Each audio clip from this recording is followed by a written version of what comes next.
Hebreus, capítulo 11, do versículo 1.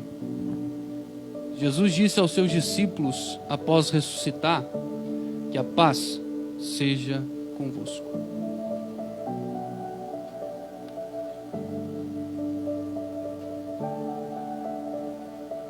Livro de Hebreus, capítulo 11, do versículo 1.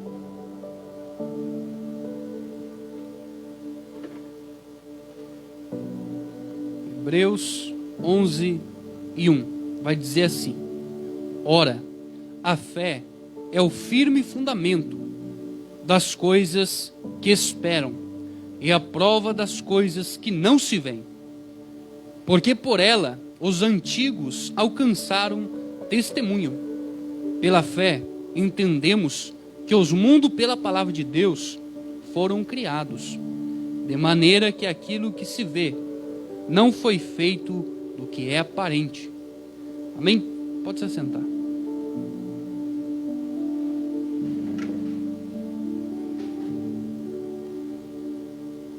Aqui o escritor aos Hebreus, ele começa falando sobre os rudimentos da fé.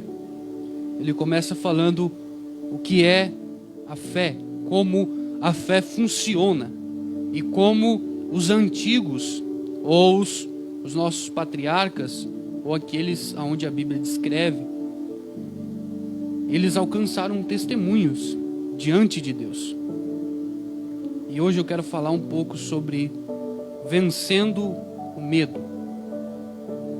Porque muitos, e todos, cada um de nós, a Bíblia vai dizer, que Deus escreveu os nossos dias diante de um livro. Um livro, os meus dias e os teus dias foram escritos. Independente disso, a gente sabe que a gente tem o livre-arbítrio e que cabe a mim e cabe a você decidir viver pelos planos, pelos projetos, pelos sonhos de Deus sobre a nossa vida. Amém? Cabe a cada um de nós escolher ou viver da nossa maneira ou viver da maneira que vem de Deus. Amém? Então o escritor de Hebreus, ele vai começar falando um pouco sobre fé. E para a gente entender como a gente vence o medo, como a gente vence a ansiedade, como a gente vence a angústia, é necessário a gente começar por aqui. Amém? E vai começar dizendo assim: ora, a fé é o firme fundamento das coisas que se esperam. Ou seja, se a fé é o firme fundamento das coisas que se esperam, ou seja, eu não estou vendo, mas eu estou firmado que vai acontecer. O que eu quero dizer para você? Por mais que eu não veja, eu fico firmado, crendo que vai acontecer. Suponhamos que aqui está falando de fundamento. Vamos falar um pouco sobre o fundamento de uma casa. A casa, ela está fundamentada com os pilares, com tudo. Ela está montada a fundação. Só que há um projeto por trás daquilo dali. No projeto a casa está pronta. Mas na íntegra só está o chão pronto. Só está a fundação pronta. Mas no projeto já está tudo pronto a casa. Amém? E o que eu quero te falar com isso? Que pela fé, por mais que a gente não tenha chegado aonde Deus falou que a gente ia chegar, ou onde a gente sonha, ou onde a gente quer chegar, a fé faz com que a gente fique de pé, crendo que aquilo que ainda a gente não viu vai acontecer. Amém? Porque no projeto ali da construção, o engenheiro, quando monta aquele projeto, ele já está vendo a casa pronta, sem antes ter visto a casa pronta, como está aqui essas 4 paredes. Ou seja, ele está acreditando que aquela casa vai ser construída antes mesmo dela ser feita. Amém? E isso identifica conosco. Muitas vezes a gente tem que crer, porque Hebreus, do capítulo 11, do versículo 6, vai dizer que sem fé é impossível agradar a Deus. Ou seja, a Bíblia diz que é necessário aquele que se aproxima de Deus creia que Ele existe e que Ele é galardoador dos que o buscam. Ou seja, que Ele recompensa as pessoas que o buscam, que invocam o seu nome.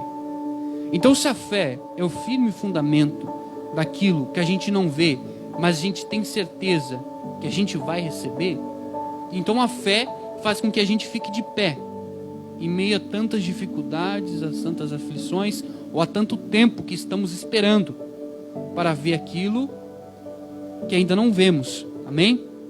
Mas mesmo assim a gente continua de pé. E vai continuar assim, ó. É a prova das coisas que se não veem.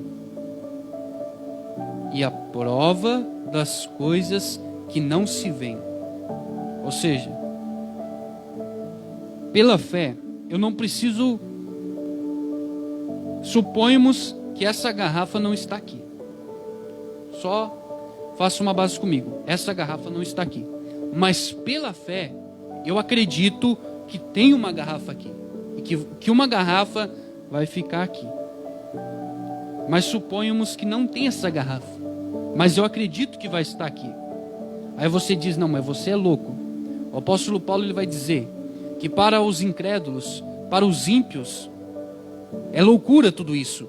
Mas para nós que servimos a Deus, isso é o poder de Deus operando sobre a nossa vida. Amém? Então, para a gente alcançar as promessas de Deus, para a gente alcançar os nossos sonhos, os nossos objetivos, as nossas metas e aquilo que Deus tem para nós, é necessário a gente crer naquilo que a gente não vê. Amém? Então eu tenho que crer que aqui vai surgir uma garrafa. Isso é só um exemplo que eu estou dando.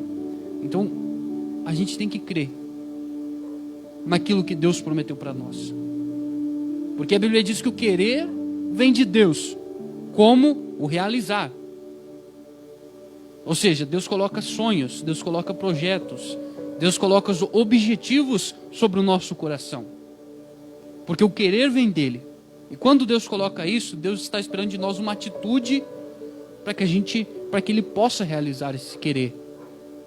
Para que Ele possa realizar essa vontade que Ele colocou dentro de nós. Amém?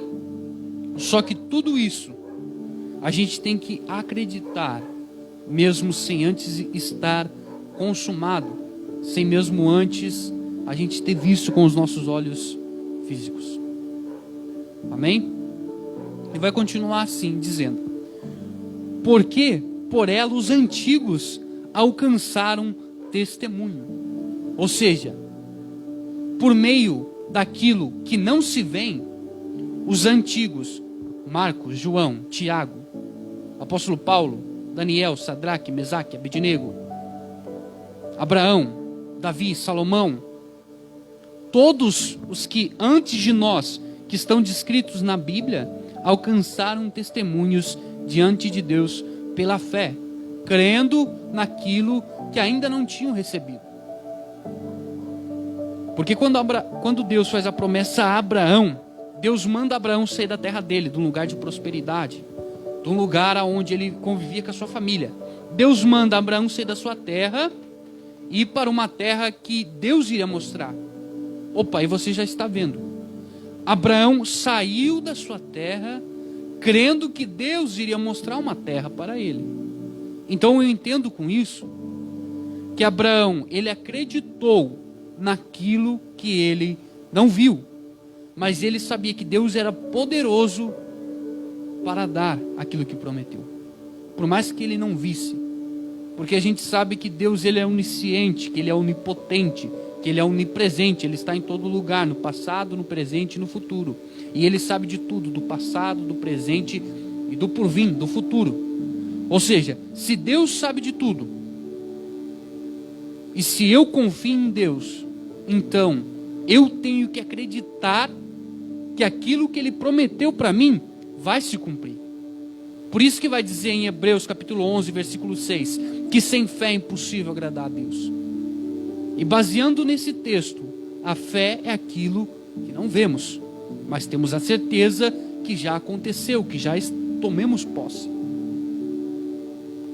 E a Bíblia vai dizer que os antigos, pela fé, alcançaram testemunhos diante de Deus.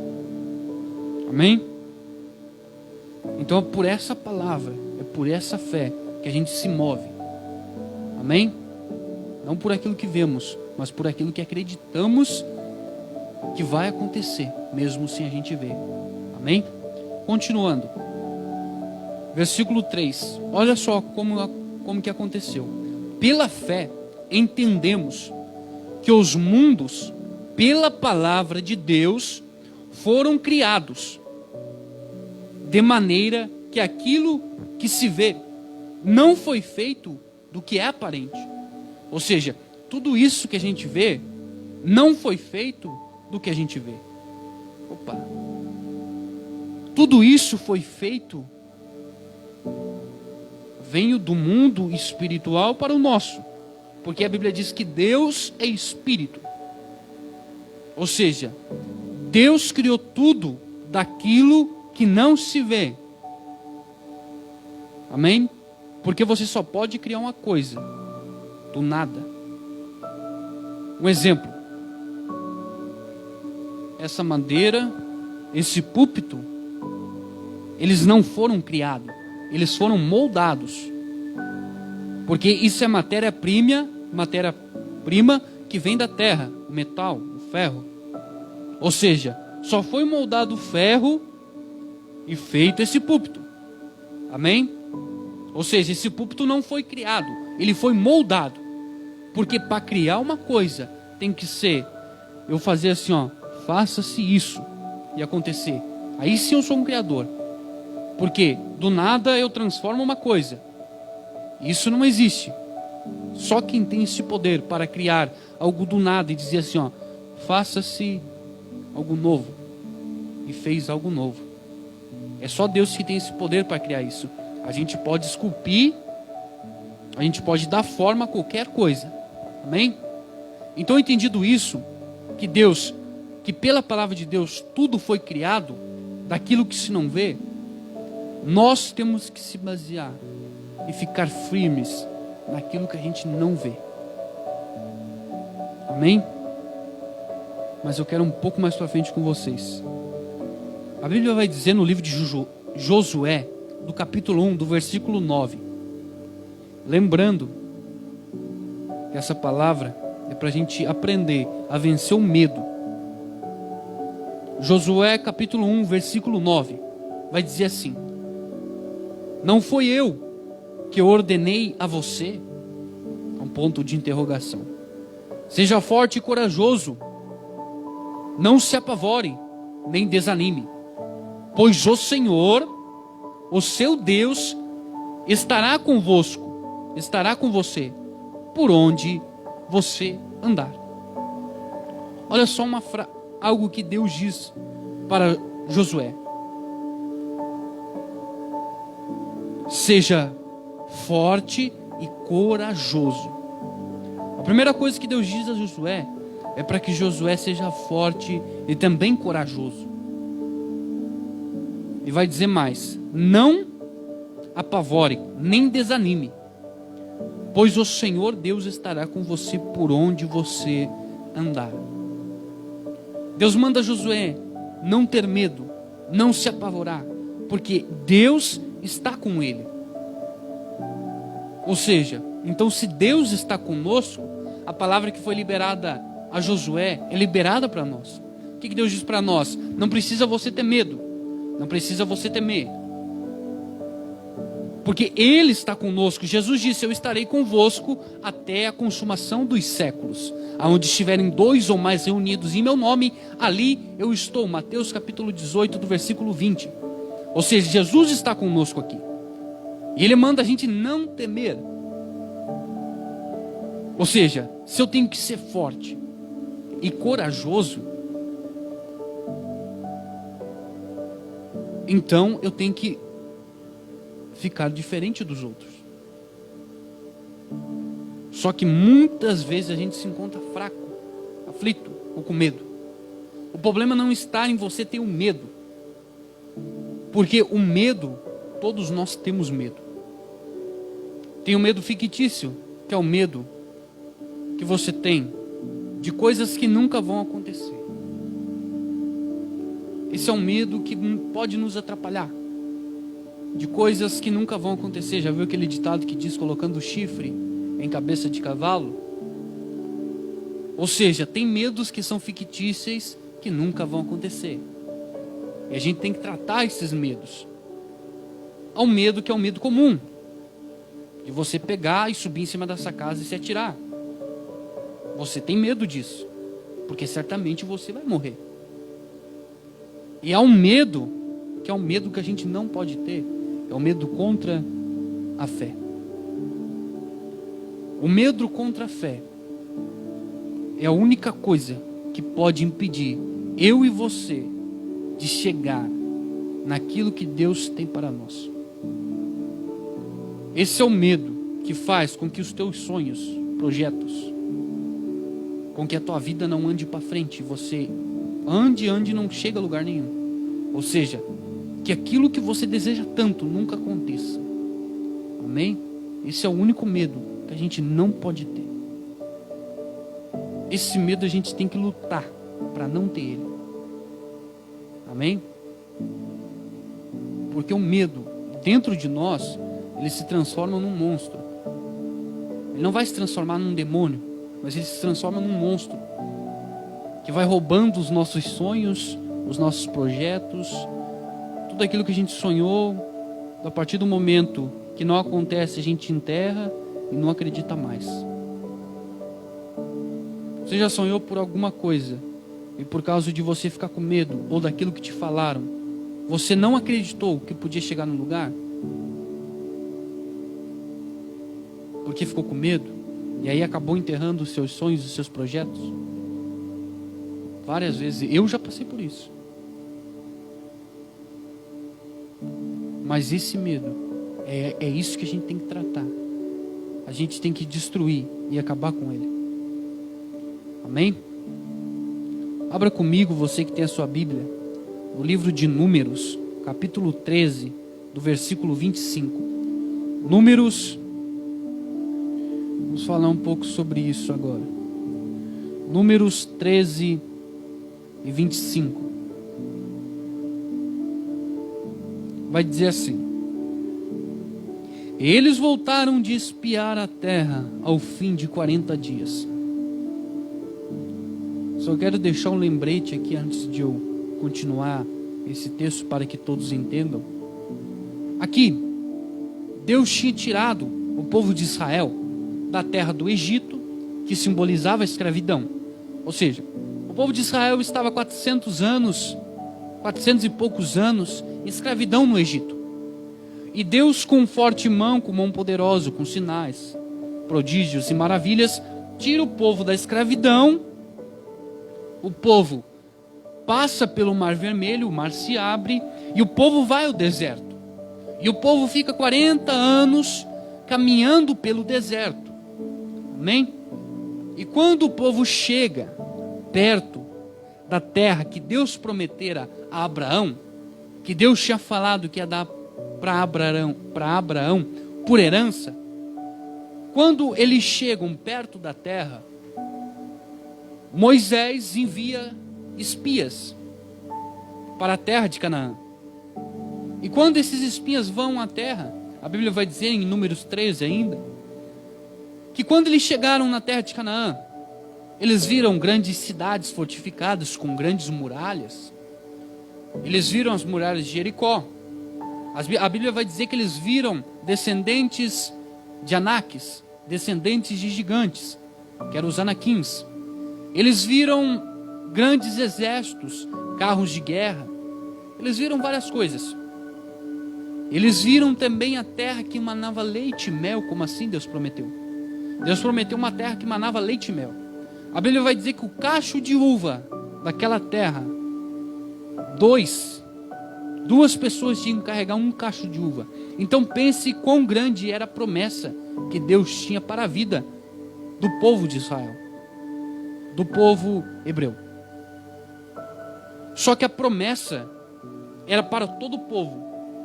Reflita bem comigo aqui. A promessa era para todo o povo. Olha bem, a promessa era para o povo de Israel, para o povo de Israel adentrar na terra prometida. E aqui vai acontecer um detalhe, que é o medo contra a fé.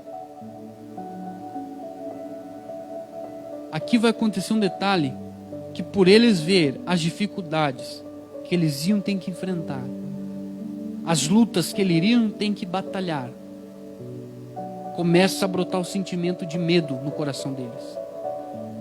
E eles alimentam esse medo. Mas eu quero ler com vocês, depois eu explico melhor. E caminharam e vieram a Moisés e a Arão, e a toda a congregação, ou seja, a todo o povo, os espias, dos filhos de Israel, no deserto de Parã, em Cádiz. E deram-lhe notícias, eles e toda a congregação, e mostraram-lhe o fruto da terra. E contaram-lhe, e disseram: fomos à terra que nos enviastes, e verdadeiramente mana leite e mel, e este é o seu fruto. E o povo, porém, que habita nesta terra é poderoso, ou seja, o povo era poderoso, e as cidades fortificadas, e muito grandes. E também ali vimos filhos de Anak, ou filhos de gigantes. Os amalequitas habitam na terra do sul, e os heteus, e os jebuseus, e os amorreus habitam na montanha, e os cananeus habitam junto do mar, e pela margem do Jordão. Então Calebe fez calar o povo perante Moisés e disse: certamente subiremos, e a possuiremos em herança, porque seguramente prevaleceremos contra ela. Porém, os homens que com ele subiram disseram: não podemos subir contra aquele povo, porque é muito forte do que nós, ou é muito forte, ou é mais forte do que nós, em outras palavras. E afirmaram, e inflamaram, ou seja, e contaminaram a terra que tinham espiado, dizendo aos filhos de Israel: a terra pela qual passamos a espiá-la é terra que consome os seus moradores, e todo o povo que vimos nela são homens de grande estatura, ou são grandes homens. Também vimos ali gigantes, filhos de Anak, descendentes dos gigantes, e éramos aos seus olhos como gafanhotos, ou pequeno aos olhos do povo que estava sobre Canaã. Aqui os hebreus falando. E assim também éramos aos seus olhos. Olha só. Você vê que aqueles 12 espias, e não eram qualquer pessoas, todos aqueles eram príncipes das suas tribos. E quando eles se depararam com aquela terra, eles viram gigantes, eles viram cidades fortificadas, como a gente já acabou de ler. Só que o problema, quando eles chegam perante toda a congregação, perante todo o povo hebreu, eles falam: realmente, a terra a qual fomos é terra que mana leite, que mana mel. Olha aqui o seu fruto, são grandes frutos. A terra realmente produz aquilo que o Senhor nos prometera. Mas porém, olha só, aqui está o detalhe. Mas porém, o povo é muito forte e não podemos lutar contra eles. E quando aqueles espias falam aquilo, todo o povo alimentou aquele medo e deixou o medo tomar conta de si. E nesse momento, quando o povo tinha sido inflamado, quando o povo estava apavorado, quando todo o povo estava com medo, se levanta 2 homens. E esses 2 homens, eles se diferem da multidão, e é essa fé que a gente tem que ter. É dessa maneira que a gente tem que se comportar pelos nossos sonhos, pelas promessas de Deus sobre a nossa vida e pelos nossos projetos. Olha só o que diz Calebe no versículo 30. Então Calebe fez calar o povo perante Moisés e disse: certamente subiremos e a possuiremos em herança, porque seguramente prevaleceremos contra ela. Opa! todo o povo estava com medo. Mas tinha Calebe e Josué. E Calebe diz: vamos subir essa terra e vamos possuí-la por herança. Sabe o que ele estava falando? Sabe o que ele estava falando? Não tem dificuldade maior do que o meu Deus. Não tem problema maior do que o nosso Deus. É isso que ele nos ensina. Calebe não olhou para os gigantes, nem para as cidades fortificadas. Calebe olhou para o seu Deus. A Bíblia diz no livro de Hebreus, capítulo 12, do versículo 2: olhai para Jesus, o autor e consumador da vossa fé. Ou seja, Calebe acreditou naquilo que ele não estava vendo, mas ele cria que se todo o povo subisse e batalhasse contra os cananeus, contra os heteus, contra os jebuseus, contra os gigantes, eles iriam vencer. E aquele povo que tinha mais exército do que ele, que era mais forte do que os hebreus, iriam perder. Porque a Bíblia diz que a nossa força não vem dos homens, a nossa força vem de Deus. Amém? E é essa fé que a gente tem que ter. Mas eu quero ler um pouco mais com vocês. Agora no capítulo 14. Ainda vai continuar o mesmo texto, só que no capítulo 14 do versículo 1. E toda a congregação levantou sua voz, e o povo chorou naquela noite. E todos os filhos de Israel murmuravam. Olha só. Todos os filhos de Israel murmuravam contra Moisés, contra Arão. E toda a congregação lhes disse: quem dará tivéssemos morrido na terra do Egito? Ou quem dará tivéssemos morrido nesse deserto? Porque o Senhor nos traz a essa terra para caminharmos, para cairmos a espada, ou seja, para que sejamos mortos, em outras palavras, e para que as nossas mulheres e as nossas crianças sejam presas. Não nos seria melhor voltarmos ao Egito? E diziam uns aos outros: constituímos um líder e voltamos ao Egito. Olha só para onde o povo queria voltar: para a terra de escravidão. Então Moisés e Arão caíram sobre os seus rostos perante toda a congregação dos filhos de Israel. E Josué, filho de Naum, e Calebe, filho de Jefoné, dos que espiaram a terra, rasgaram as suas vestes e falaram a toda a congregação dos filhos de Israel, dizendo: a terra pela qual passamos a espiar é terra muito boa. Se o Senhor se agradar de nós, então nos porá nessa terra, e nela dará, terra que mana leite e mel.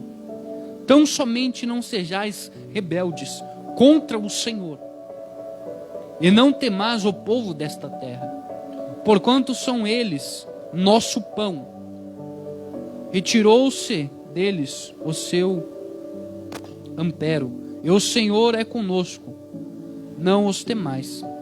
Ou seja, você vê aqui que no versículo 1, a Bíblia vai dizer que quando aqueles outros 10 espias, que foram aqueles que não tiveram fé, que alimentaram o seu medo, eles contaminaram o povo. E a Bíblia vai dizer que todo o povo começa a chorar naquela noite. O povo começa a chorar e começa a murmurar contra Deus. E começa a murmurar contra Moisés, contra Arão, que era o sacerdote, Moisés era o líder. Então o povo começa a murmurar contra os dois. E a Bíblia vai dizer que, acontecendo-se isso, o povo vai dizer: quem daria tivéssemos morrido no Egito ou nesse deserto? Só que em um momento que o povo vai dizer que o povo queria sair do lugar onde eles estavam e voltar, retroceder para trás, voltar para a escravidão, para onde estavam levando chicotadas, para onde estavam perante a mão de Faraó. O povo queria voltar. Eu entendo com isso, trazendo para a nossa época, muitas vezes Deus dá uma palavra para mim, para você. Deus diz: Léo, faça isso, Gugu, faça aquilo, e outro faça aquilo outro. E muitas vezes a gente está caminhando, está fazendo aquilo que Deus mandou. Por quê? Quem que tirou o povo de Israel da terra do Egito? Quem? Deus tirou o povo. A princípio, o povo saiu do Egito, creu naquilo que Deus prometeu, saiu do Egito, atravessou o Mar Vermelho e ficou 40 anos no deserto. Opa, o segredo não está em você acreditar, em você sair do lugar. Porque o povo acreditou no começo. O segredo não está em você acreditar somente no começo. O segredo está em você prevalecer até o fim. E você manter uma constância de ficar até o fim firme. Porque durante esse caminho, o povo de Israel lá atrás, eles já ficaram 40 anos no deserto, por causa do que reclamaram. E agora, depois de 40 anos, novamente, eles reclamam. E a Bíblia vai dizer que todos esses que ficaram com medo e que ficaram murmurando contra Deus, não alcançaram a promessa. Sabe o que eu tenho para dizer para você? Que quando esse medo, ele começa a tomar conta do nosso ser, quando a gente começa a ter esse medo, e não acreditar naquilo que Deus falou para mim e falou para você, a gente pode perder aquilo que Deus tem para nós. Porque o povo de Israel a princípio acreditou. Só que quando começou a ver as dificuldades, quando começou a ver as cidades fortificadas, os gigantes começaram a murmurar. E a Bíblia diz que Deus se ira contra eles. Deus queria matar tudo e constituir de Moisés uma grande nação. Ou seja, quando a gente deixa o medo tomar conta de nós, Deus se ira contra nós e a gente não vive o que Ele prometeu para nós. Mas você acha que Josué e que Caleb não tiveram medo? É lógico que tiveram. Só que o problema foi com que eles não deixaram esse medo ser alimentado. Eles trataram esse medo e o medo não tomou conta deles. O problema não é quando a gente vê uma coisa e a gente tem medo. O problema é a gente deixar o medo tomar conta e a gente não acreditar mais naquilo que Deus nos prometeu. Amém? Mas eu quero continuar um pouco mais com vocês, para a gente entender um pouco melhor. Mateus capítulo 14, versículo 22 vai dizer assim: E logo ordenou Jesus que os seus discípulos entrassem no barco e fosse adiante para o outro lado, quanto despedia a multidão. E despedia a multidão, e subiu ao monte para orar à parte. E chegada já a tarde, estava ali só. Olha só, reflita bem comigo. Jesus, Ele manda os seus discípulos entrarem no barco e partirem na frente dele. E ele se retira dali e vai para o monte orar. Olha só como aqui tem duas conexões. Deus mandou o povo de Israel sair do Egito e ir para a terra que manava leite e mel. Jesus manda os seus discípulos entrarem no barco e atravessarem. Olha só como aqui tem duas ligações. Só que o interessante está aqui. No livro de Romanos, capítulo 8, versículo 28, guarde bem esse versículo. E sabendo que todas as coisas contribuem juntamente para o bem daqueles que amam a Deus, daqueles que são chamados segundo o seu propósito. Ou seja, todo aquele mal e todas aquelas muralhas gigantes e povo fortificado cooperaram para o bem dos israelitas. Porque as coisas boas e as coisas más cooperam para o nosso bem. Só que eu quero continuar um pouco mais com você. Mateus 14 ainda vai dizer assim: lembre bem que foi Jesus que mandou os seus discípulos atravessarem o mar. E olha só o que vai acontecer. Mas à quarta vigília da noite, dirigiu-se Jesus para eles, andando por cima do mar. E os discípulos, vendo, andando sobre o mar, assustando-se, dizendo: é um fantasma. E gritaram com medo. Jesus, porém, lhe falou, logo dizendo: tem bom ânimo, sou eu, não temais.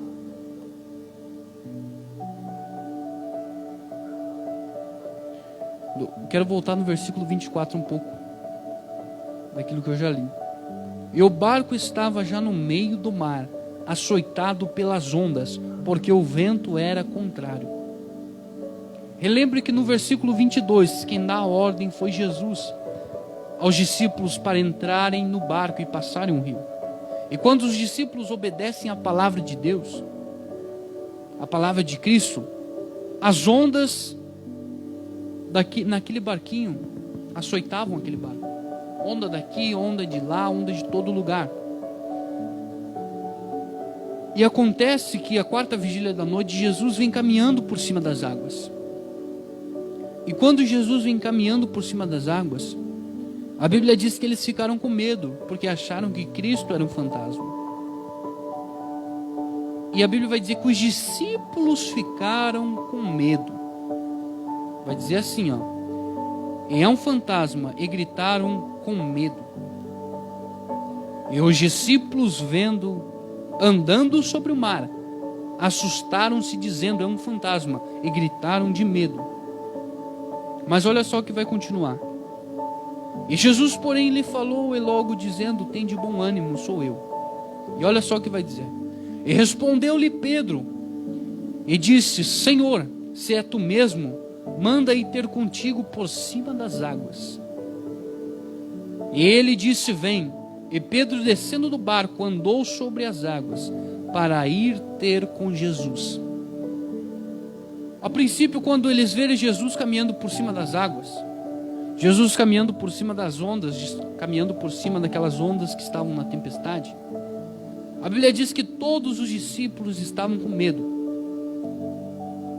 Só que os outros 11 discípulos, eles alimentaram aquele medo. Mas teve um que rompeu a barreira e disse: se é tu mesmo, manda eu ter contigo por cima das águas. Que foi o apóstolo Pedro. E quando Pedro disse isso, Jesus disse para Pedro: vem, Pedro.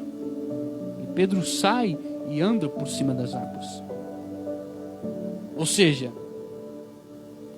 estavam 12 discípulos. E o que impediu os outros 11 de viver essa experiência que só Pedro viveu? Sabe o que foi? Medo. O medo impediu esses discípulos de viver aquilo que Pedro viveu. E uma coisa que há de ser rompida sobre nós é a gente fazer como Pedro fez. Pedro disse: mestre, se é tu mesmo caminhando por cima das águas, então me chama que eu vou.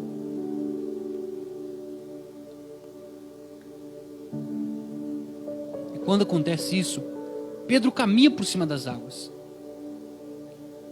Pedro, ele caminha por cima das águas. E muitas vezes o que vai diferenciar eu de você não é a minha capacidade, mas sim a minha fé. A minha fé de acreditar naquilo que Deus tem para mim, em meio às lutas, em minhas dificuldades, em minhas aflições. O que fez com que Pedro pudesse contar essa história e pudesse viver tudo isso, foi a fé dele. Mas olha só o que vai acontecer. Mas sentindo o vento forte, teve medo. Opa. E começando a ir para o fundo, clamou dizendo: Senhor, salva-me. E logo Jesus estendeu a mão e segurou e disse: Homem de pequena fé, por que duvidastes? E quando subiram para o barco, acalmou o vento. Você vê que dois tipos de medo. O primeiro medo, o único que conseguiu romper foi Pedro. Muitos vão falar de Pedro como uma história fracassada, mas isso não foi um fracasso. Porque em meio a todas aquelas pessoas, o único que rompeu a primeira barreira foi Pedro. Ele rompe a barreira do medo e se joga sobre o mar. Quem é louco de se jogar sobre o mar em meio à tempestade? É aquele que tem uma palavra da parte de Deus. Sabe o que eu quero te dizer? Que em meio a tudo isso, os teus sonhos, os meus sonhos, os teus projetos, os meus projetos, direcionado pela palavra de Deus, podem acontecer. E quando Pedro ele está caminhando no sobrenatural, Pedro estava caminhando por cima da palavra de Cristo, no sobrenatural, Pedro começa a tirar os olhos, os ouvidos de Jesus.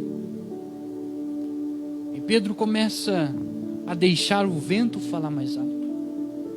Aí ele começa a sentir mais o vento. Ele começa a sentir as águas debaixo dos seus pés fortes, as ondas. E quando acontece isso, ele começa a afundar. E muitas vezes a gente já rompeu esse primeiro medo. E a gente se lançou na palavra de Cristo sobre a nossa vida. A gente já se lançou nos nossos sonhos, nos nossos projetos.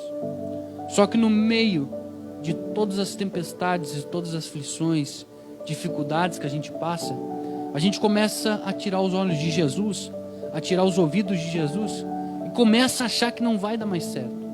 Porque o medo começa a entrar no nosso coração, como diz aqui. Só que quando Pedro viu que iria afundar, queria se afogar, que poderia morrer, olha só o que vai dizer. E respondeu-lhe Pedro e disse: Senhor, se é tu mesmo, manda ir ter contigo por cima das águas. E ele disse: vem. E Pedro, descendo do barco, andou sobre as águas para ir ter com Jesus. Mas olha só o que vai dizer. Mas sentindo o vento forte, teve medo. E começando a ir para o fundo, clamou dizendo: Senhor, salva-me. Quando o medo começa a brotar em nossos corações, quando a gente acha que aquilo que a gente está vivendo não vai dar mais certo, e a gente começa a perder o foco, porque tirou os olhos de Jesus, olha só o que o apóstolo Pedro ele nos ensina: Senhor, salva-me. A Bíblia diz que Deus, ele abate o soberbo, mas dá graça aos humildes. Olha só o que vai dizer. E logo Jesus estendeu a mão e segurou e disse: Homem de pequena fé, por que duvidastes? Quando Pedro ele recorre a Cristo, Cristo o socorre. Cristo não tarda em socorrê-lo. Quando a gente vê que a gente não está conseguindo mais, o que a gente faz? A gente clama a Deus e Deus nos socorre. E quando Jesus socorreu a Pedro para não afundar, Cristo repreende. Mas primeiro ele socorre, depois ele repreende e diz: homem de pequena fé, por que duvidaste? Imagine, se Jesus falou que Pedro era homem de pequena fé, o que ele diria para aqueles que ficaram no barco? Então a história de Pedro aqui é uma história que a gente pode aprender muito. De quando a gente ver que não está mais dando certo, que a gente perdeu o foco, a gente recorrer a Cristo, pedir: Senhor, socorre-me. que os meus sonhos, os meus projetos estão naufragando, estão afundando. Amém? Continuando um pouco mais, vai dizer assim, no livro de Mateus, no livro de Salmos, do capítulo 55, do versículo 4 ao versículo 5, vai dizer assim: o meu coração está acelerado, os pavores da morte me assaltam, temor e tremor me dominam, o medo tomou conta de mim. Mas olha só o que vai dizer no versículo 22: entrega as suas preocupações ao Senhor, e Ele o sustentará, jamais permitirá ao justo que venha a cair. No versículo 4 ao 5, o salmista ele vai dizer: o meu coração está acelerado, o medo tomou conta de mim. Mas no versículo 22 ele traz a resposta: entrega as preocupações, as suas preocupações, entrega os seus medos a Deus, e Ele vai te sustentar. Quem sustentava Pedro por cima das águas? A palavra. Cristo sustentava. Cristo é o verbo que se fez carne, Cristo é a palavra de Deus, e pela palavra Pedro era sustentado. Ou seja, por a palavra que Deus te deu e Deus me deu, a gente é sustentado nos nossos sonhos e nos nossos projetos. Amém? Então, quando você entrega as suas preocupações a Deus, já viu aquele ditado popular que muitos crentes dizem: eu entrego tudo nas mãos de Deus? É isso. Quando você entrega nas mãos de Deus e começa a confiar, você é sustentado por Ele. Amém? Romanos capítulo 8, versículo 15 vai dizer assim: porque não recebeste espírito de escravidão, para outra vez entrardes em temor, mas recebeste espírito de adoção de filhos, pelo qual chamamos Abba Pai. Ou seja, não nos foi nos dado espírito de escravidão para que a gente tenha medo, para que a gente tenha temor, mas foi nos dado espíritos, aqui é o Espírito Santo com E, aqui vai falar do Espírito Santo com E maiúsculo, perdão, tinha me esquecido aqui, pelo qual chamamos Deus de Abba Pai, o Paizinho. Ou seja, se a gente não é escravo, o escravo, o que ele tem que fazer? Ele tem que ficar com medo do seu Senhor. Mas como a gente é filho, a gente pode socorrer a Deus. Ou seja, o Espírito que foi nos dado, que foi o Espírito Santo, é o Espírito pelo qual chamamos Deus Abba Pai, o Paizinho querido. Ou seja, o que o apóstolo Paulo está dizendo aqui aos romanos: não tenham medo, porque vocês são filhos, e o filho pode pedir ao seu pai, que o seu pai vai dar, ainda sabendo que o seu filho está passando por dificuldades. Aí sim que um pai vai ter prazer de ajudar o seu filho quando ele está passando por dificuldades. Amém? Então o apóstolo Paulo está dizendo: não deixe o temor tomar conta de vocês, porque vocês são filho. E se vocês pedirem e entregarem a Deus as suas preocupações, como diz no livro de Salmos, capítulo 55, versículo 22, Deus o sustentará. Amém? Isso é, com a aflição, com a ansiedade, com o medo, a gente entrega a Deus e Deus o sustentará. Amém? Isaías 41, versículo 10 vai dizer assim: não temas, porque sou contigo. Aqui Deus falando. Não te assombres, porque sou teu Deus. Eu te fortaleço e te ajudo e te sustento com a destra da minha justiça. Viu? O que Deus diz? Não temas, porque eu sou contigo. Não te assombres. Deus está dizendo: não tenha medo, não temas, porque eu sou contigo. E a minha destra te sustenta pela minha justiça. O que Deus está falando? Que não é para a gente ter medo, porque é Ele que vai nos sustentar. Amém? Continuando. Livro de Daniel, capítulo 3, versículo 17. Eis que o nosso Deus, a quem nós servimos, é que nos pode livrar, Ele nos livrará da fornalha de fogo ardente, e da tua mão, ó rei. A gente viu histórias que apresentaram medo. A gente vê mais uma aqui. Quando o rei Nabucodonosor, ele tem um sonho, ele constrói uma estátua. E ele diz, quando a harpa tocar, quando os músicos começarem a tocar os seus instrumentos, todo o povo, todo mundo tem que se curvar perante a estátua. E lembrando que o povo de Israel tinha sido levado em escravidão para a Babilônia. O povo tinha saído e tinha sido levado à escravidão. Mas quando tocou o som, quando tocou as trombetas, 3 jovens que vieram cativos para a Babilônia, Sadraque, Mesaque e Abednego, quando tocam as harpas, quando tocam as músicas, esses 3 rapazes não se curvam, sabendo que se eles não se curvassem à estátua, eles iriam ser lançados na fornalha de fogo. E esses homens não se curvam, e o rei manda chamá-los. E o rei dá mais uma ordem e diz, fala diretamente com os 3, e diz, quando tocar as músicas, quando tocarem as harpas, vocês têm que se curvar perante a minha estátua. E eles pegam e falam para Deus, para o rei, perdão. Eis que o nosso Deus, a quem nós servimos, é o que nos pode livrar. Ele nos livrará da fornalha de fogo ardente da tua mão, ó rei. Olha só, aqueles rapazes, eles acreditaram naquilo que eles não estavam vendo. Eles acreditaram no livramento de Deus. Por eles não se curvaram à estátua. Olha só o medo que eles podiam ter.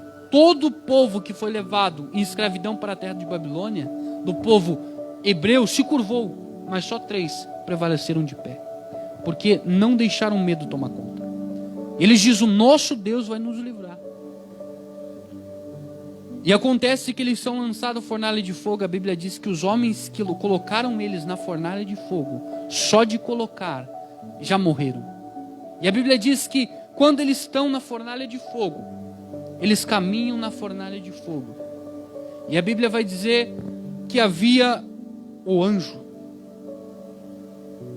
Aqui vai falar um pouco sobre vai falar um pouco sobre o anjo que estava dentro da fornalha. A chamada Teofania, que muitos vão dizer que era o próprio Senhor Jesus caminhando dentro da fornalha, ali com eles. E a Bíblia vai dizer que nem cheiro de fumaça eles tinham, mas que aquilo que os prendia foi queimado pelo fogo. Ou seja, eles ficavam livres caminhando por dentro da fornalha. E quando o rei se depara com tudo isso, o rei diz, não, mas tem mais. Foram quantos colocados na fornalha? Foram 3. Não, mas tem mais um lá. Ou seja, quando eles decidiram não temer, eles viveram um sobrenatural. Quem queria andar dentro da fornalha e quem que já andou por dentro da fornalha não se queimou? Eu não posso dizer, nem você pode dizer isso. Mas aqueles 3 rapazes, eles podem dizer isso. E dizer, nós caminhamos por dentro da fornalha e o fogo não nos consumiu. Porque Deus é maior do que toda a dificuldade. Amém? Deus é maior que todo o fogo, que todas as coisas. É essa fé que a gente tem que crer. É essa fé que a gente tem que ter. Maior do que tudo. Porque Jesus caminhava por cima das águas. O que eram os problemas dos discípulos? O que era? A tempestade era o problema dos discípulos. E Cristo caminhava por cima dos seus problemas, por cima das águas. O que era o problema de Sadraque, Mesaque e Abednego? O fogo da fornalha. E Cristo caminhava por dentro da fornalha. Amém? Ou seja, Cristo caminha por cima dos seus problemas. Cristo é maior que os seus problemas. E se você crê nele, você vai andar por cima dos seus problemas. E os teus problemas não vão te destruir, mas vão cooperar para o teu bem. Romanos 8:28. Amém? 2 Timóteo capítulo 1, versículo 7. Porque Deus não nos deu espírito de temor, mas de fortaleza e de amor, e de moderação. Ou seja, Deus não nos deu espírito de medo, Deus não nos deu espírito de covardia, mas espírito de fortaleza. Em outras traduções vai dizer espírito de ousadia, e de amor, e de moderação. Amém? Vai dizer assim mais: podemos, pois, dizer com confiança: o Senhor é meu ajudador, não temerei o que me pode fazer os homens. Livro de Hebreus capítulo 13. Ou seja, Deus é o nosso ajudador, e a gente não precisa temer o que os homens podem nos fazer. Salmos 56:3. Mas eu, quando estiver com medo, confiarei em ti. Olha só o que o salmista vai dizer: quando eu estiver com medo, confiarei em ti. O que aconteceu com Sadraque, Mesaque e Abednego? O que aconteceu com Pedro? Confiaram em Cristo e viveram o sobrenatural. O que aconteceu com Caleb e com Josué? Confiaram em Deus e entraram na terra prometida. Amém? A confiança em Deus faz com que eu e faz com que você veja os sonhos e os projetos de Deus se cumprindo sobre as nossas vidas. Amém? Faz com que você atinja os teus sonhos e os teus projetos. A confiança no Senhor Jesus. Amém? Livro de Salmos 23, do versículo 4. Mesmo quando eu andar pelo vale das trevas e morte, não temerei perigo algum, pois tu estarás comigo, e a tua vara e o teu cajado me protegem. Ou mesmo que eu passe pelo vale da sombra da morte, não temerei mal algum, pois o Senhor está comigo. A tua vara e o teu cajado me protegem ou me consolam. Ou seja, ainda que a gente passe por problemas, Deus está comigo e Deus está com você. Deus está nos sustentando. A Bíblia diz que aqueles que confiam no Senhor são como os montes de Sião, que não se abalam, mas permanecem para sempre. A Bíblia diz que jovens correrão e se cansarão, que velhos se fadigarão, mas que aqueles que confiam no Senhor, as suas forças serão renovadas e não se cansarão. Amém? Aqueles que confiam no Senhor, aqueles que acreditam naquilo que Deus o prometera. Amém? Continuando. Livro de Lamentações 3:57. Tu te aproximastes quando a ti clamei, e dissestes: não tenha medo. Olha só o que vai dizer: tu te aproximastes quando eu clamei. Jeremias 29, do versículo 11 a do versículo 13, se eu não me engano, vai dizer assim: buscar-me-eis e me achareis quando me buscardes de todo o vosso coração. No livro de Lamentações aqui, o escritor está dizendo: quando eu clamei, quando eu me rendi aos seus pés, o Senhor veio e me disse: não tenha medo. Amém? A Bíblia vai dizer: chegai-vos a Deus e Deus se chegará a vós. Se humilhai-vos perante a mão poderosa do Senhor, e Ele vos exaltará. Ou seja, quando a gente se encontra com medo, com aflição, com ansiedade, a gente clama a Deus e Deus vai nos responder. Amém? 1 João capítulo 4, versículo 18. No amor não há temor, antes o perfeito amor lança fora o temor, porque o temor tem consigo a pena, e o que teme não é perfeito em amor. Muitas vezes o que está faltando em nós é o amor de Deus derramado sobre os nossos corações. Ou seja, no amor não há temor, no amor não há medo, mas o perfeito amor lança fora todo medo. O amor pelo qual o Senhor Jesus morreu por nós, e Ele não teve medo de enfrentar aquela cruz. Lembrando que quando Cristo veio à terra, Ele era 100% homem. Ele era eu e como você, passava por angústias, aflições, medos e dificuldades. Mas o amor que estava derramado sobre o coração dele, o amor que estava derramado no coração dele por nós, fez com que Ele suportasse todos os açoites, suportasse a cruz e morresse por mim e morresse por você, pelos nossos pecados. Amém? o amor pela nossa família, o amor por nós mesmo, pode fazer com que a gente deixe de ficar com medo das dificuldades e comece a caminhar pela palavra que Deus nos deu. Salmos 34, do versículo 4. Busquei o Senhor e Ele me respondeu. Livrou-me de todos os maus temores. Aqui está a resposta para tudo isso que eu disse. Vencendo o medo. O salmista, ele vai nos dar a resposta.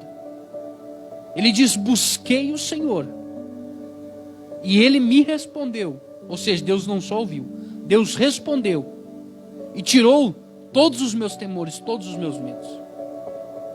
O que a gente precisa fazer é buscar Deus, e Ele vai tirar os nossos medos, vai tirar as nossas ansiedades. Amém? Como resolver o medo, ou como vencer o medo? Buscando a Deus, entregando a Deus, e Deus vai tirar de você. Amém? Quando eu estou com medo, eu já quero terminar, que já está muito tarde já, mas só para mim complementar aqui. Quando você estiver com medo, quando você estiver ansioso, quando você estiver aflito, a primeira coisa é você entregar a Deus. Como disse, entrega as suas preocupações a Deus e Ele o sustentará. Você declara para Deus. Pode ser em voz alta, melhor ainda, porque você tira daqui do teu coração e você traz para a luz. E quando Jesus diz que a gente é a luz do mundo, Jesus está falando de fogo. Porque naquela época não tinha luz elétrica, era fogo. A luz que Jesus falou era fogo. E o fogo, além de ele clarear, ele queima. Ou seja, quando eu coloco essa madeira no fogo, ela queima. Quando eu tiro o meu medo daqui do meu coração, daqui dos meus pensamentos, do meu coração, eu tiro e falo a Deus, o medo ele vai perdendo a sua força. E se até aí o medo não perder a força, a Bíblia diz no livro de Tiago, confessai as vossas culpas uns aos outros e sarareis. Se isso somente não coisar, somente não resolver, você procura um irmão de confiança sua, a princípio que seja cristão, e fala para ele os seus medos e as suas ansiedades. Por quê? Se o irmão Fernando, ele é cristão, então ele é a luz do mundo. E a luz é fogo. Se eu contar para ele o meu medo, a minha ansiedade, a minha aflição, o que vai acontecer quando eu falo? Se ele é luz, vai o quê? Vai queimar. Ou seja, vai resolver o meu problema. Amém? Porque ele também é fogo. Assim como eu sou fogo, ele também é fogo. Amém? Então resolve os nossos problemas. Amém? Então feche seus olhos agora nesse momento, já que ele está orando. Aquele que pode. Feche seus olhos agora, curve a sua cabeça e seu coração. E nesse momento, lembre dos seus sonhos, lembre dos seus projetos e lembre da palavra que Deus deu para a sua vida. E agora, nesse momento, peça para Deus arrancar todo o medo. Eu não sei qual é o seu medo, mas você sabe e Deus também. Deus, nós lhe pedimos a graça e a misericórdia diante do Senhor. Nós entregamos a Ti todos os nossos medos, a nossa ansiedade, a nossa aflição, os nossos temores, em nome de Jesus, ó Pai. Arranca de nós toda a ansiedade, toda a aflição, em nome de Jesus, ó Pai. E nós queremos Te servir, e nós queremos estar com os nossos olhos fixos e atentos para a Sua voz, nós queremos estar olhando para o Senhor, e nós queremos que o Senhor venha nos dar a ousadia, que o Senhor venha nos dar a força necessária para tudo isso que vamos enfrentar. Nós queremos estar fixados na Tua palavra. E nós queremos, em nome de Jesus, ó Pai, viver os Teus sonhos, os Teus projetos sobre as nossas vidas. Que o Senhor nessa noite venha nos restaurar. Que o Senhor nessa noite venha restaurar sonhos. Que o Senhor venha nessa noite restaurar projetos. Que o Senhor venha ressuscitar os sonhos que estão enterrados. Aquilo que o Teu povo não acredita mais, que o Senhor venha, em nome de Jesus, restaurar aquilo que foi perdido. Em nome de Jesus, ó Pai, é isso que lhe pedimos, te agradecemos e te louvamos nessa noite. Fixa essa palavra em nossos corações e vivifica ela em nossos corações. Em nome de Jesus Cristo, e todos dizem amém.